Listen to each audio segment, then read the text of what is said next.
Bismillahirrahmanirrahim. Assalamualaikum warahmatullahi wabarakatuh. Innal hamdalillah nahmaduhu wa nasta'inuhu wa nastaghfiruh wa na'udzu billahi min shururi anfusina wa min sayyiati a'malina. Man yahdihillahu fala mudilla lahu wa man yudlil fala hadiyalah. وأشهد أن لا إله إلا الله وحده لا شريك له وأشهد أن محمدا عبده ورسوله اللهم صل وسلم وبارك على نبينا محمد وعلى آله وأصحابه ومن تبعهم بإحسان إلى يوم الدين أما بعد. Ma'asyiral muslimin, para jamaah sekalian rahimani wa rahimakumullah. Melanjutkan kembali kajian kita membahas kitab Ahaditsul Akhlaq yang disusun oleh Fadilatul Syekh Abdul Razak Ibn Abdul Muhsin Al-Abbad Al-Badr hafizahumullahu ta'ala. Masih di dalam pembahasan hak-hak tetangga, sampai pada hadis yang terakhir, yaitu hadis Abu Musa Al-Asy'ari radhiyallahu anhu, bahwasanya beliau mengatakan bahwa Rasulullah sallallahu alaihi wasallam menyampaikan di antara tanda dekatnya hari kiamat adalah banyaknya pembunuhan. Kemudian para sahabat bertanya, pembunuhan apakah yang dimaksud? Apakah pembunuhan terhadap orang-orang musyrik sebagaimana yang para sahabat alami? Maka Rasulullah sallallahu alaihi wasallam menjelaskan, laisa biqatlil musyrikin. Pembunuhan yang menjadi tanda dekatnya hari kiamat bukan pembunuhan terhadap orang-orang musyrik, walakin yaqtulu ba'dukum ba'dha, akan tetapi sebagian kalian membunuh sebagian yang lainnya, yaitu pembunuhan terhadap sesama kaum muslimin. Hatta yaqtular rajulu jarahu wa bana ammihi wa dha qarabatihi, sampai ada seseorang yang membunuh tetangganya sendiri dan membunuh anak pamannya dan membunuh kerabatnya. Nah, ini yang menjadi intisari dari hadis ini. Di antara tanda dekatnya hari kiamat adalah banyak pembunuhan terhadap sesama kaum muslimin, sampai pun membunuh tetangga sendiri. Lalu sebagian orang berkata, ya Rasulullah, wa ma'ana uquluna dzalikal yawm, apakah saat itu kami punya akal? Ini menunjukkan bahwasanya menurut pemahaman sahabat, bunuh tetangga sendiri itu tidak masuk akal. Ya. Dan telah kita sampaikan di pertemuan sebelumnya, sampai pun masyarakat jahiliyah, penyair jahiliyah itu benar-benar menjaga hak tetangganya, tidak berani ya untuk mengganggu kehormatan tetangganya meskipun hanya dari segi memandang saja. Jadi penyair jahiliyah itu sampai menundukkan pandangannya, padahal dia adalah seorang yang tidak memiliki agama, tidak memiliki adab dan akhlak. Tetapi di masa jahiliyah tetangga itu sangat dihormati.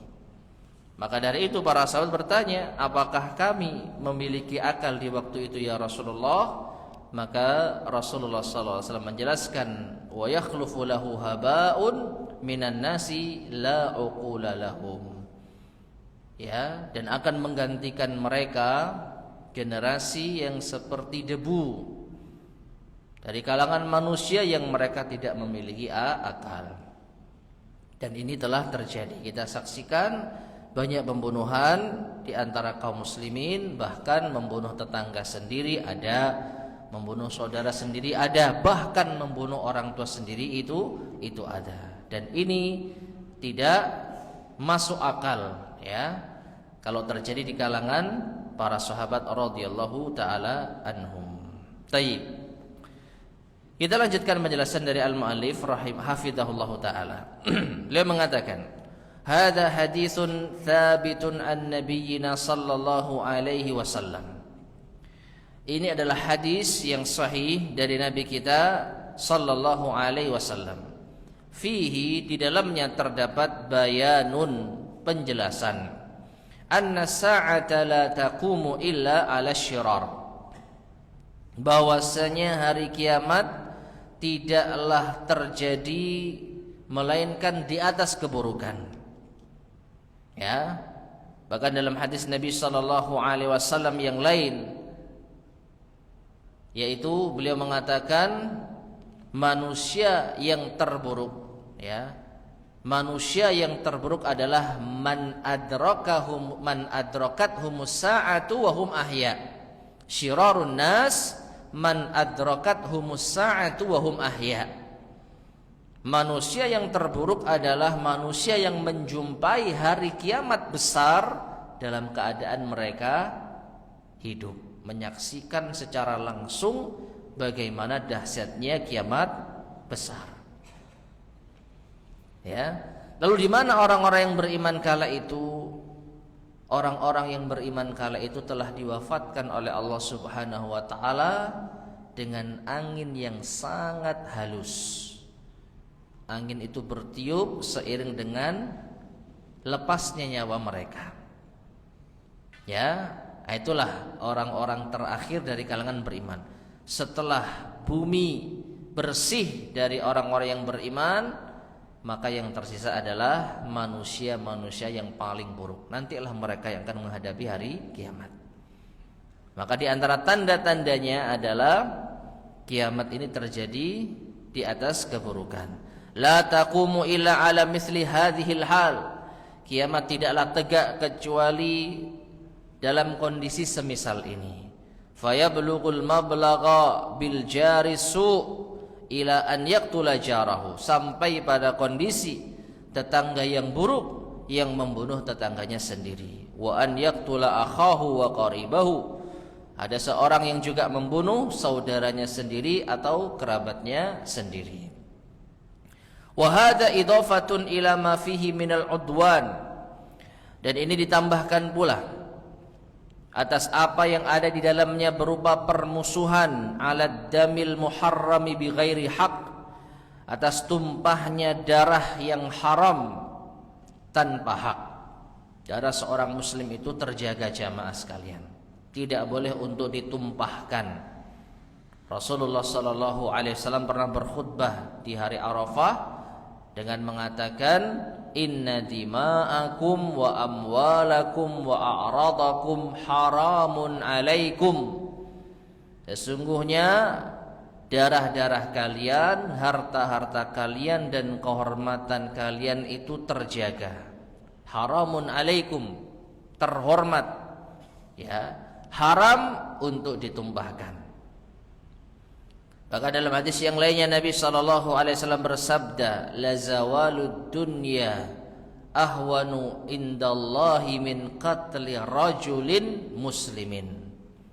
Sungguh hancurnya dunia itu lebih ringan di sisi Allah dibanding dengan terbunuhnya seorang muslim. Satu orang muslim terbunuh itu lebih besar perkaranya di sisi Allah daripada hancurnya dunia. Nah, apalagi yang terbunuh adalah seorang tetangga. Fihi intihakun li hurmatil jiwari wal qarabah. Ya, di samping pembunuhan itu dosa besar, maka jika yang terbunuh adalah tetangga dan kerabat, maka terdapat yaitu pelanggaran kehormatan terhadap tetangga dan kerabat. Fahuwa uququn wa qati'ah, maka ini bentuk kedurhakaan dan pemutusan hubungan. Wa syarrun wa su'un, keburukan dan kejelekan. Wala yasilu ila hadza, dan tidaklah sampai pada kondisi ini illa man nuzi'at uquluhum, kecuali bagi siapa yang telah dicabut akal-akal sehat mereka.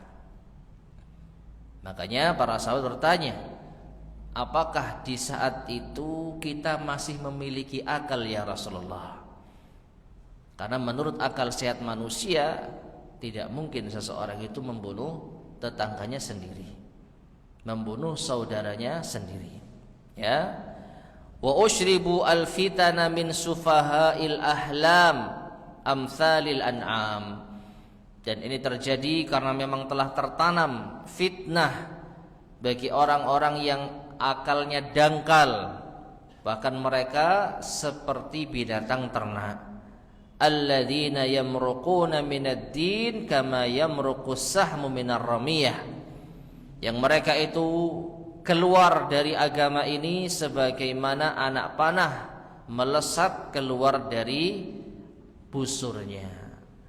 Dan ini Syekh wallahu a'lam bishawab mengisyaratkan kepada orang-orang Khawarij yang mereka mudah untuk mengkafirkan sesama kaum muslimin dan mudah di dalam menumpahkan darah kaum muslimin. Gak peduli tetangga, kalau beda pemahaman maka sangat mudah untuk dibunuh. Hatta yakhruja akhiruhum ma'al masihid dajjal fi akhiriz zaman.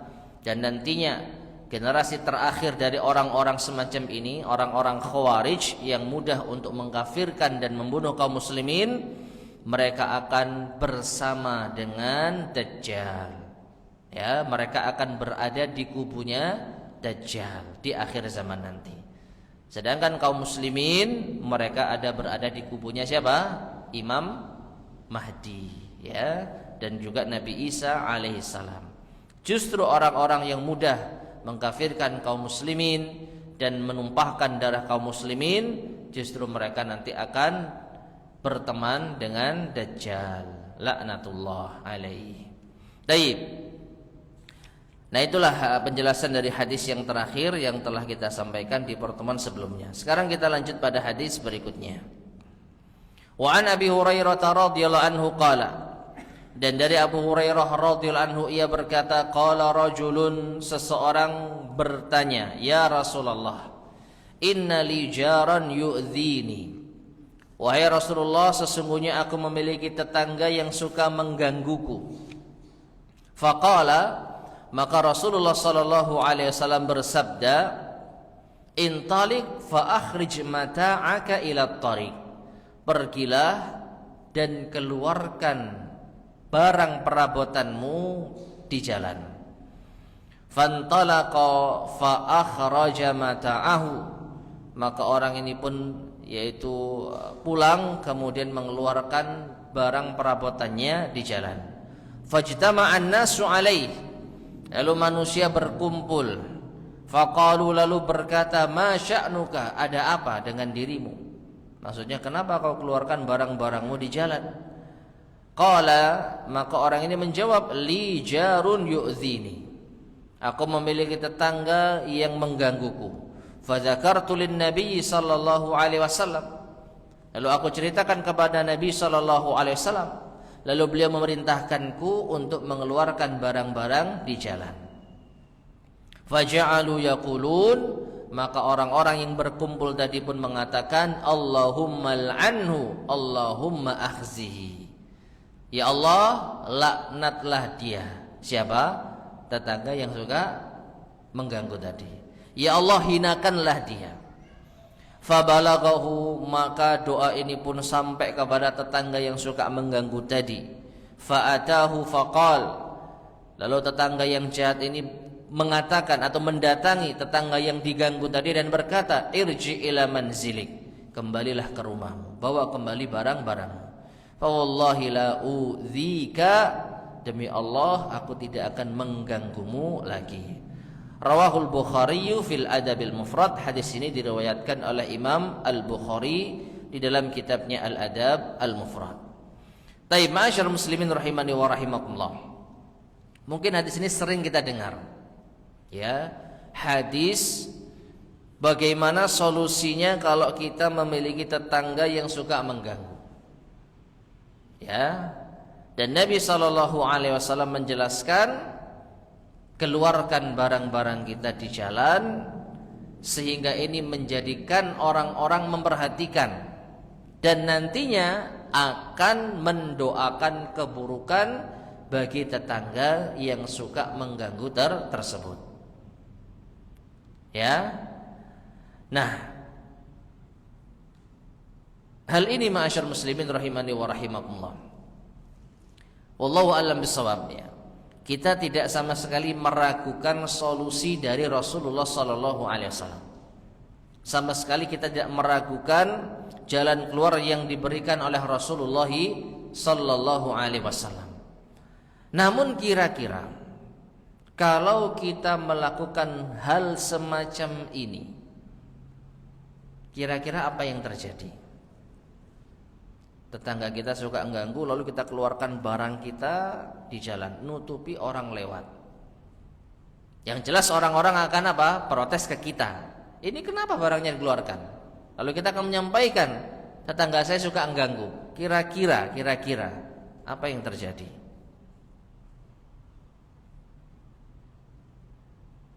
Kira-kira apa yang terjadi?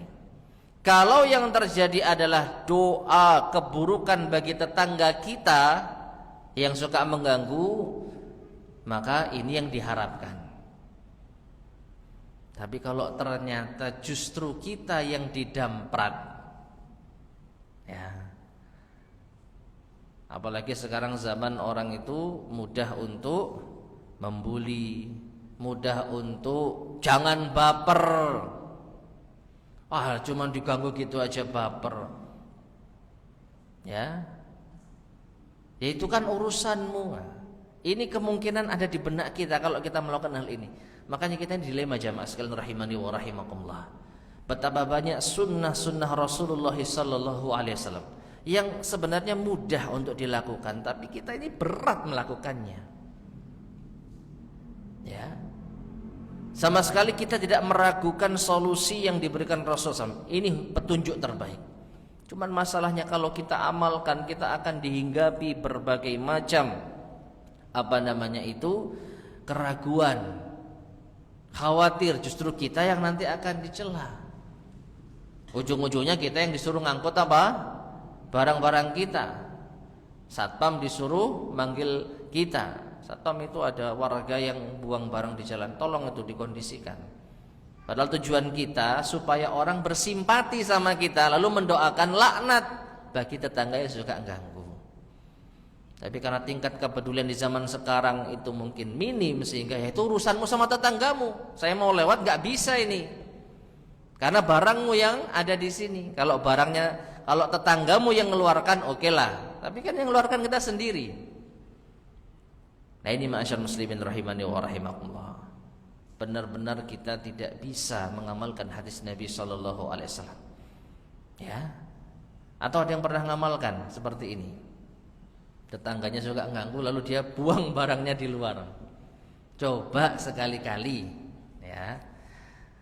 Nah, jadi sekali lagi kita tidak sedikit pun meragukan petunjuk Nabi sallallahu alaihi wasallam. Khairul hadi hadi Muhammadin sallallahu alaihi wasallam.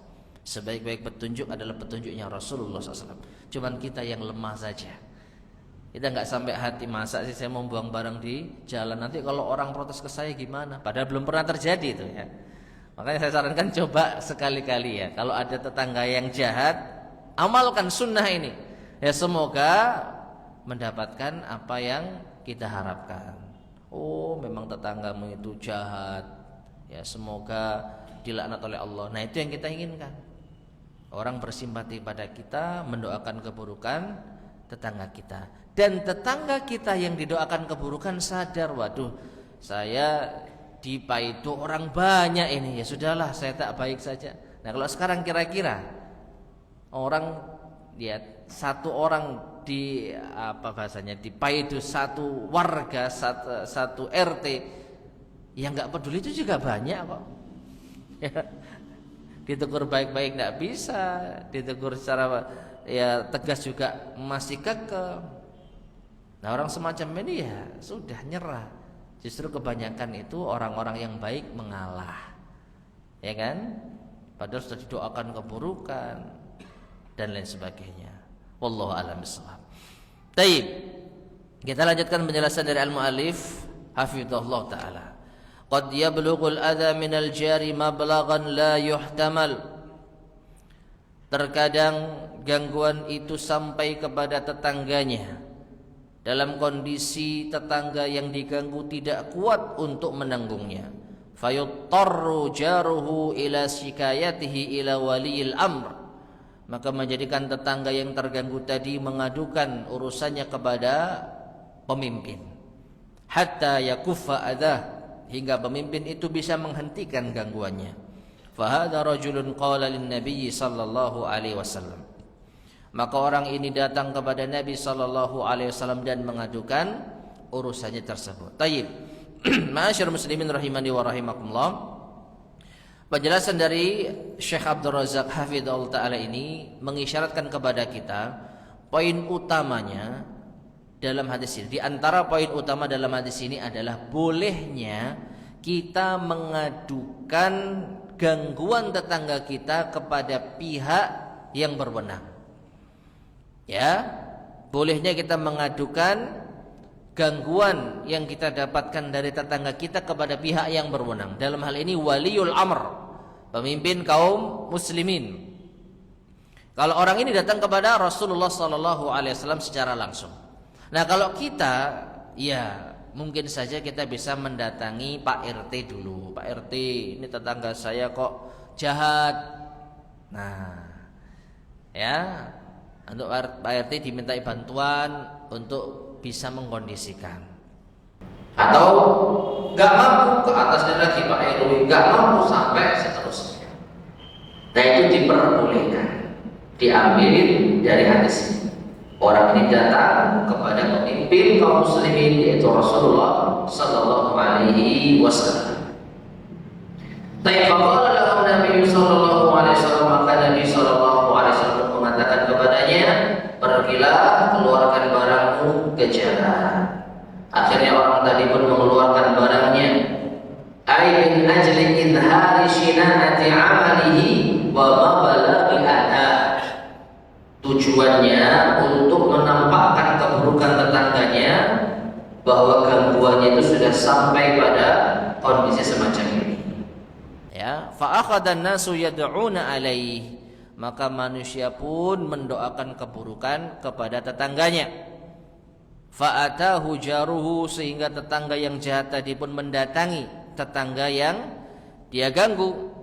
Waqal, dan mengatakan, irji ila manzilik fa wallahi la u'dzika. Kembalilah ke tempatmu, bawa kembali barang-barangmu, demi Allah aku tidak akan mengganggumu. Fa'arsyadahu an-nabiy sallallahu alaihi wasallam ila amrin yastati'u an yatakhallasa bihi min adhiyati jarihi. Maka Nabi sallallahu alaihi wasallam dalam hadis ini memberikan petunjuk pada perkara yang seorang itu mampu untuk menghilangkan gangguan dari tetangganya, bi an yaftadiha amrahu indan nas. Ini juga poin penting ya. Tujuan orang tersebut mengeluarkan barangnya adalah untuk menyampaikan pesan kepada masyarakat tentang keburukan tetangganya. Ya. Fayakuffa adza, sehingga orang ini bisa tercegah dari gangguannya. Wa man yashtaddu adzahu li jari hatta yattarahu ila al-khuruj min darihi min al-umuril mu'dhiyati bihalakil mar'i. Dan apabila ya gangguan itu sampai pada tahap tetangga yang terganggu itu keluar dari rumahnya, artinya tetangga yang terganggu itu tidak hanya mengeluarkan barangnya di jalan, tapi justru tidak betah lagi untuk tinggal di sana, sehingga ia pun keluar dari tempat tinggal tersebut. Hadza minal umuril mu'dzinati bihalakil mar, atau al mu'dziyati bihalakil mar. Maka ini diantara perkara yang menyebabkan kebinasaan seseorang. Ya. Nah, hadisnya akan kita bacakan. Wa an Abi Amir al-Himsi qala, dari Abu Amir al-Himsi ia berkata, kana Thauban yaqul, Thauban berkata, ma min rajulaini yatasaramani fawqa thalathati ayyam fayahliku ahaduhuma famata wa huma ala dhalika minal masaramati illa halaka jami'an. Tidaklah dua orang yang saling bertikai melebihi 3 hari, kemudian salah satunya meninggal dunia, dan pada akhirnya keduanya meninggal dunia dalam keadaan masih bertikai, melainkan kedua-duanya binasa. Perhatikan, dua orang yang bertikai, lalu pertikaian ini gampangnya dibawa mati. Ya, pertikaian dibawa mati, melainkan kedua-duanya binasa. Artinya keduanya akan menanggung dosa. Wa ma min jarin yadhlimu jarahu, dan tidaklah seorang tetangga yang menzalimi tetangganya, fayaqharuhu, lalu dia memaksanya, hatta yahmilahu dzalika ala an yakhruja min manzilihi, sampai pada posisi tetangganya itu terpaksa keluar dari rumahnya, illa halaka, melainkan tetangga yang zalim tadi akan binasa. Rawahul Bukhari fil Adabil Mufrad. Hadis ini diriwayatkan oleh Imam Al-Bukhari di dalam Al-Adab Al-Mufrad. Taib ma'asyarul muslimin rahimani wa rahimakumullah. Maka hadis ini ada dua bagian yang perlu untuk kita perhatikan. Yang pertama, dilarang bermusuhan sesama muslim melebihi 3 hari. Dalam sebagian riwayat disebutkan yang paling utama adalah yang memulai untuk menyambung hubungan, meskipun dia posisinya mungkin bukan yang bersalah. Tapi Nabi SAW mengatakan yang terbaik dari kedua orang yang bermusuhan lebih dari 3 hari adalah yang pertama kali menyambung hubungan. Kalau bahasa kita mungkin minta maaf. Tapi kalau bermusuhan ini lebih dari 3 hari dan dibawa mati, salah satunya meninggal dunia, belum sempat saling memaafkan, dan pada akhirnya orang yang kedua pun meninggal dunia, gimana mau minta maaf? Orang sudah mati kok yang bermusuhan dengannya. Maka keduanya celaka, keduanya binasa. Dan Allah Maha tahu apa kira-kira yang nanti akan dihadapi oleh mereka berdua. Nah, ini bagian yang pertama. Sedangkan bagian yang kedua yang sesuai dengan pembahasan kita. Apa itu? Seseorang yang dia terpaksa keluar dari rumahnya. Kalau bahasa kita terpaksa pindah rumah, terpaksa minggat gara-gara tidak betah dengan gangguan tetangganya, maka tetangga yang seperti ini akan binasa. Ya. Nah, ma'asyarul muslimin rahimani wa rahimakumullah, maka tentu kita harus berhati-hati. Jangan sampai kita menjadi penyebab tetangga kita minggat dari rumahnya. Ya. Jangan sampai kita menjadi sebab tetangga kita enggak betah tinggal di rumahnya lalu pergi gara-gara kita.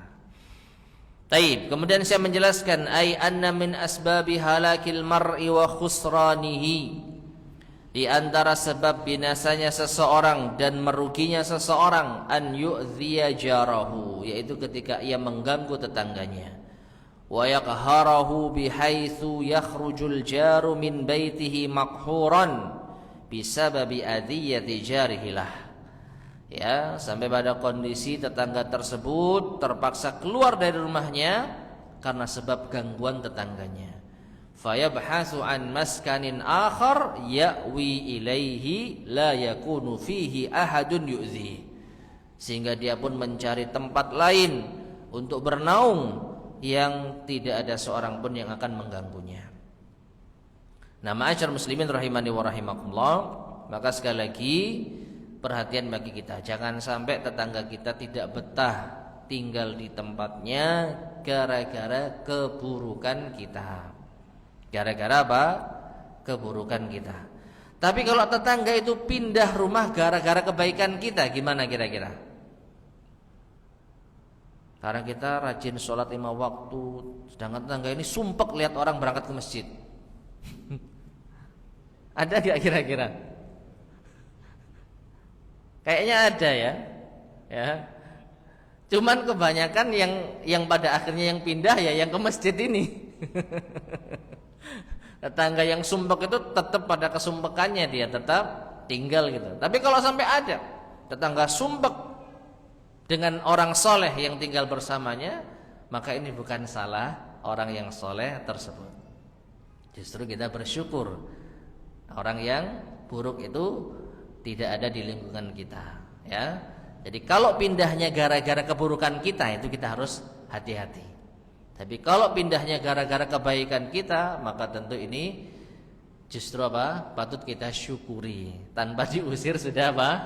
Minggat sendiri. Nah, fasyari'atu. Kemudian saya menjelaskan fasyari'atu, maka syariat ini ja'at bitakid, datang dengan menegaskan ala hifdzi haqqil jar, untuk menjaga hak tetangga, wa tahrimil isaatilah, dan haramnya berbuat buruk kepadanya, awil i'tidai alaih, atau berbuat melampaui batas kepadanya, wa awsat bihi khairan ihsanan wa ikraman, dan syariat ini juga berwasiat agar kita berbuat baik kepada tetangga, memuliakan tetangga.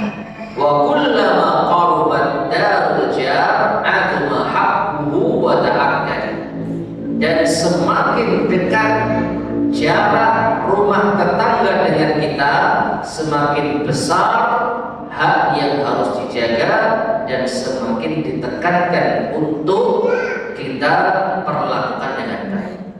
Lalu berarti pada hadis berikutnya, an Aisyah radhiyallahu anha, dari Aisyah radhiyallahu anha, qultu, aku berkata, ya Rasulullah, inna li jaraini, wahai Rasulullah, sesungguhnya aku memiliki 2 tetangga.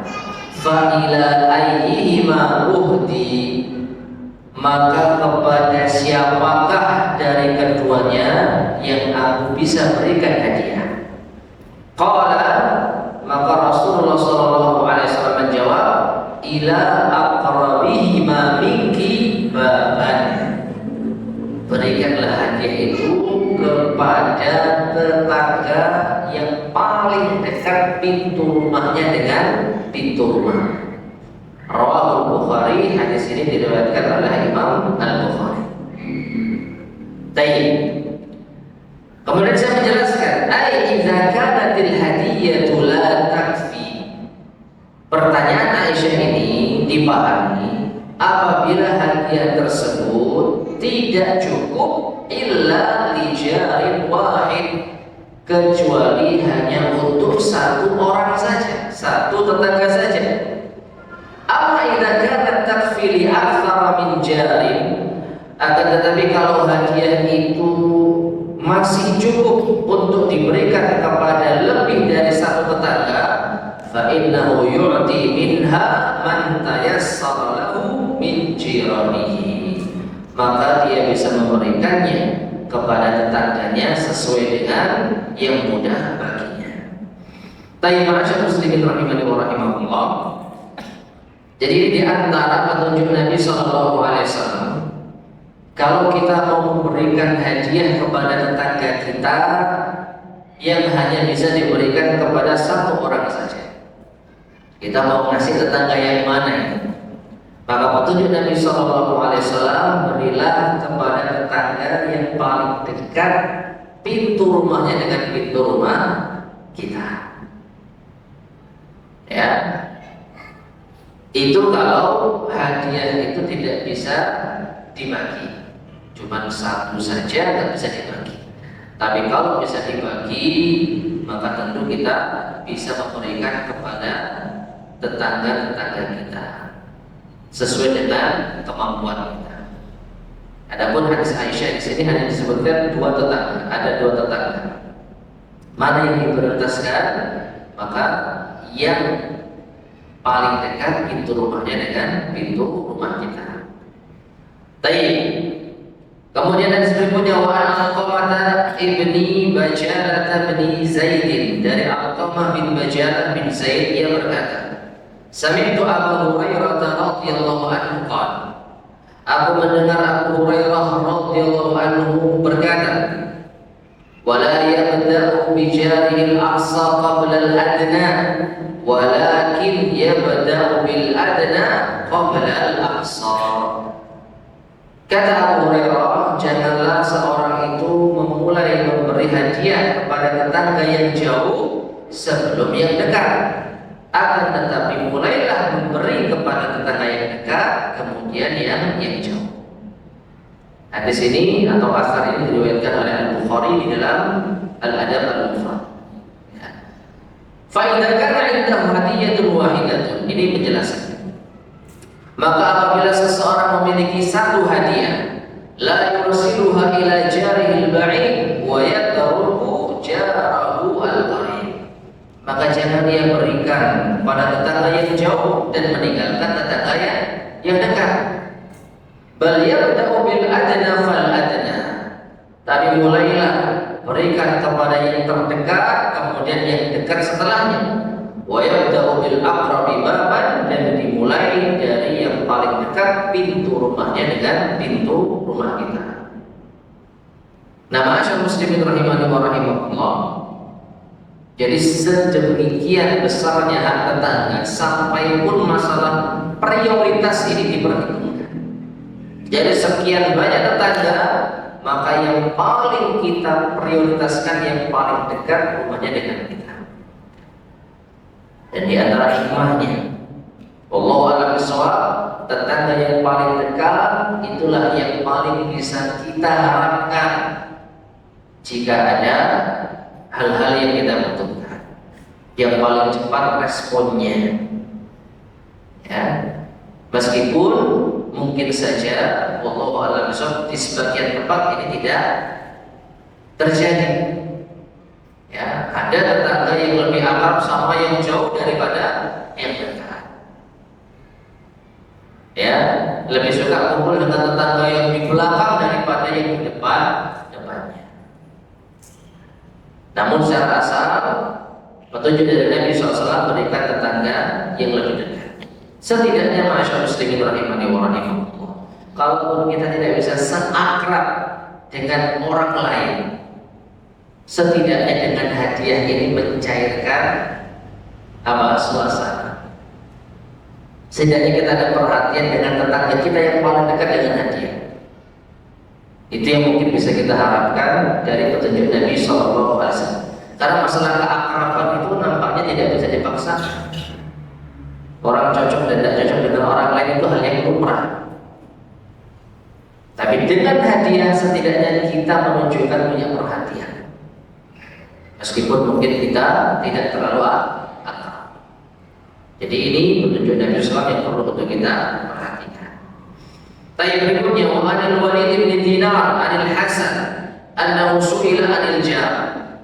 Dan dari Al-Walid bin Dinar, dari Al-Hasan, beliau ditanya tentang tetangga, faqal, maka beliau mengatakan arba'ina daran amamahu wa arba'ina khalfahu wa arba'ina an yaminihi wa arba'ina an yasarihi.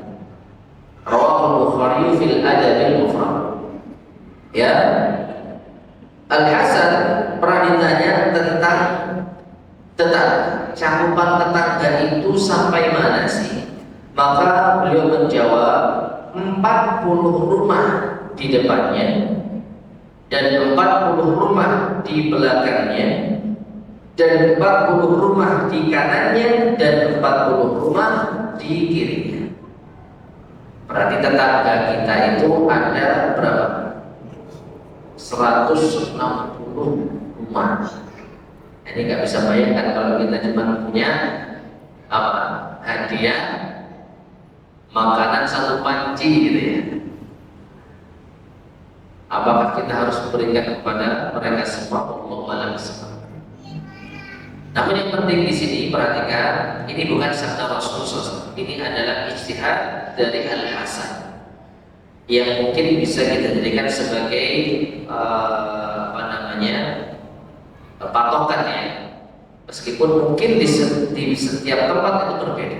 Ada yang nggak sampai 40, ya, apalagi di perumahan mini klaster gitu ya. Anggota klaster itu cuma mungkin 10 rumah, 20 rumah.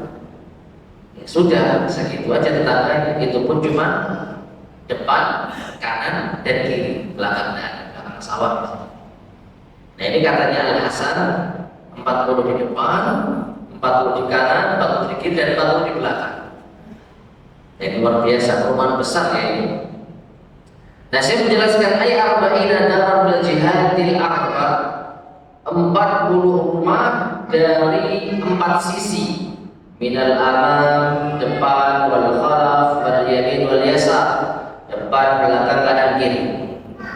Wa idza kana haula'i kulluhum fi adadil jiran, fi idadil jiran, fa rubbama la yastati'u an yasila naf'ahu ila kulli haula.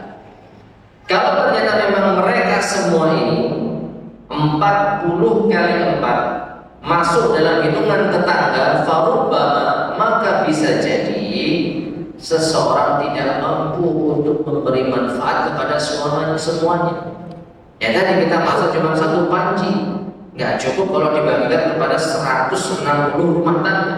Lidah karena inilah fa innahu yabda'u bil adna fal adna. Dia bisa memulai dari tetangga yang paling dekat, kemudian yang dekat setelahnya. Kalau mampunya cuma 20 bungkus, ya sudah, berikan kepada 20 rumah yang terdekat dengan kita. Allahu a'lam bishawab. Sudah masuk Isya? Ya, bisa dan berbeda. Bismillahirrahmanirrahim. Ma'asyiral muslimin rahimani wa rahimakumullah. Jadi hadis Walid bin Dinar dari Al-Hasan tadi menjelaskan kepada kita bahwa jumlah tetangga di cakupannya adalah 40 di sebelah depan, 40 di kanan, 40 di kiri, dan 40 di belakang. Dan apabila kita bisa memberi hadiah kepada mereka semua, tentu ini baik. Namun kalau tidak bisa dan tidak memungkinkan, atau bahkan mungkin berat dan mustahil, maka kita bisa memprioritaskan yang paling dekat dari rumah kita. Kemudian setelahnya yang dekat. Jadi sesuai dengan apa? Kemampuan kita. Wallahu a'lam bishawab. Adapun hadis berikutnya, maka insyaallah akan kita lanjutkan pada kesempatan berikutnya biidznillah subhanahu wa ta'ala, karena terkait dengan pembahasan lain, masih tentang tetangga, tapi terkait dengan pembahasan yang lain. Jadi agar kita tidak terpotong di dalam membahasnya, insyaallah akan kita lanjutkan pada kesempatan berikutnya biidznillah subhanahu wa ta'ala.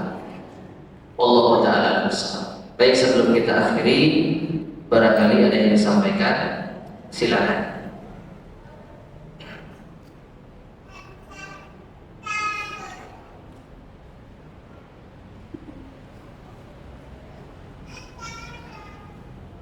Tidak disampaikan.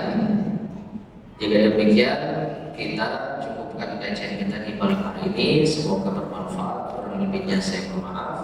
Kita akhiri subhanallahi wa bihamdika asyhadu an la ilaha illa anta astaghfiruka wa atubu ilaik. Walhamdulillahirabbil alamin. Wassalamualaikum warahmatullahi wabarakatuh.